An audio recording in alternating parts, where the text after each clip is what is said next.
mind chained.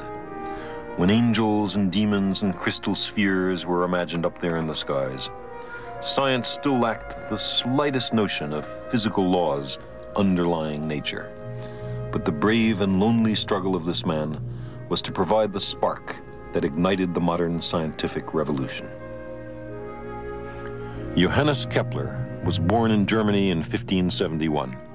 He was sent to the Protestant seminary school in the provincial town of Maulbronn to be educated for the clergy. It was a strict, disciplined life, up before dawn to begin a long day of prayer and study.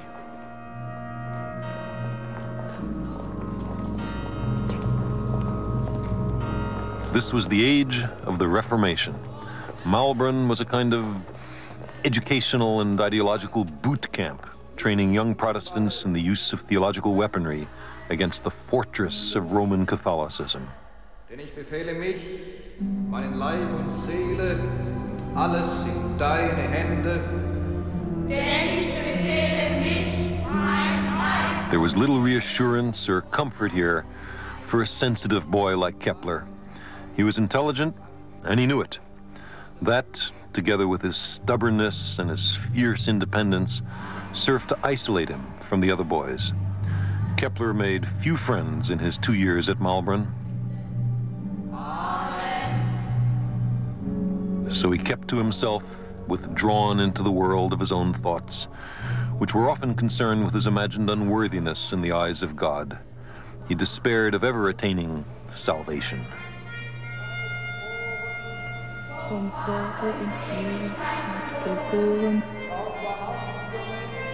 But God to him was more than punishment.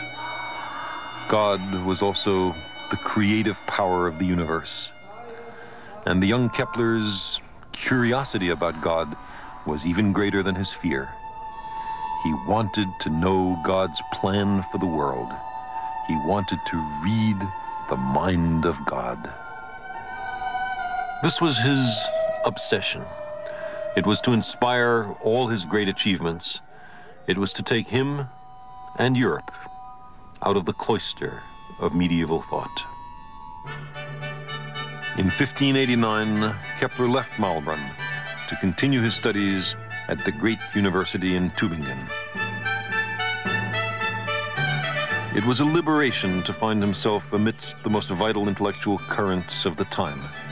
One of his teachers revealed to him the revolutionary ideas of Copernicus. Kepler was not to be ordained after Tübingen. Instead, to his great surprise, he found himself summoned to Graz in Austria to become a teacher of high school mathematics. Kepler was not a very good teacher. The first year in Graz's mathematics class had only a handful of students. The second year, none.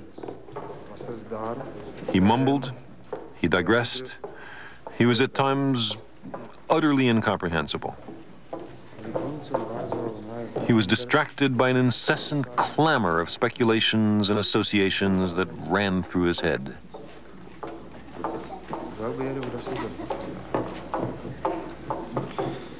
And one pleasant summer afternoon, with his students longing for the end of the lecture, he was visited by a revelation that was to alter radically the future course of astronomy and the world.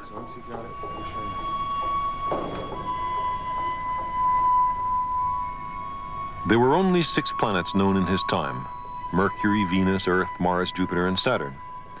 For some time, Kepler had been wondering, why only 6 planets? Why not 20 planets or 100? And why this particular spacing between their orbits? No one had ever asked such questions before. In the course of a lecture on astrology, Kepler inscribed within the circle of the zodiac a triangle with 3 equal sides. He then noticed, quite by accident, that a smaller circle inscribed within the triangle bore the same relationship to the outer circle as did the orbit of Jupiter to the orbit of Saturn. Could a similar geometry relate the orbits of the other planets? Now Kepler remembered the perfect solids of Pythagoras. Of all the possible 3-dimensional shapes, there were 5, and only 5, whose sides were regular polygons. He believed that the 2 numbers were connected, that the reason there were only 6 planets was that there were only 5 regular solids. In these perfect solids, nested one within the other, he believed he had discovered the invisible supports for the spheres of the 6 planets.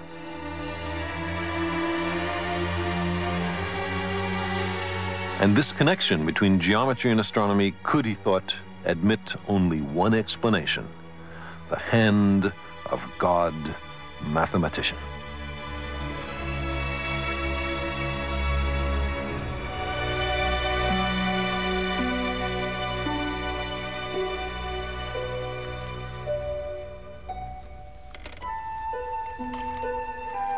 The intense pleasure I received from this discovery can never be told in words, he said.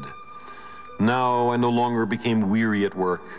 Days and nights I passed in mathematical labors until I could see whether my hypothesis would agree with the orbits of Copernicus or if my joy would vanish into thin air.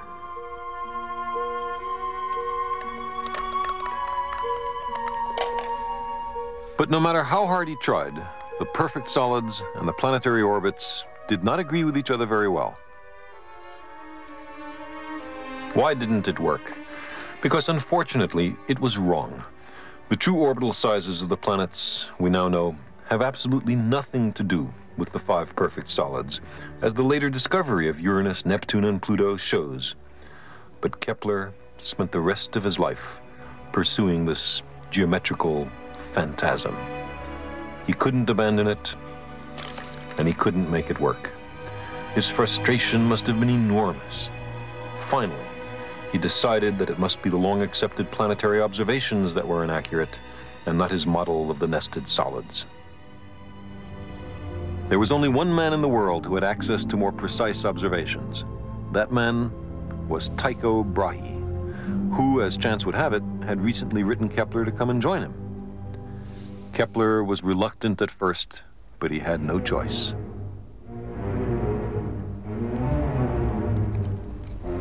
In 1598, a wave of oppression enveloped Graz. It was spearheaded by the local Archduke, who vowed to restore the Catholic faith to the province and, in his own words, would rather make a desert of the country than rule over heretics.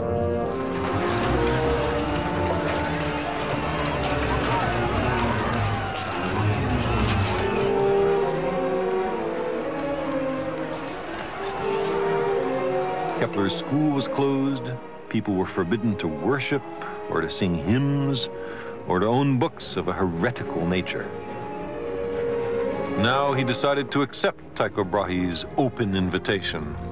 Brahe, a wealthy Danish nobleman, lived in great splendor and had recently been appointed imperial mathematician at Prague. Kepler left Graz with his wife and stepdaughter and set out on the difficult journey. Kepler envisioned Tycho's domain as a sanctuary from the evils of the time. He aspired to be a worthy colleague to the illustrious Tycho, who for 35 years had been immersed in exact measurements of a clockwork universe, ordered and precise. Adieu.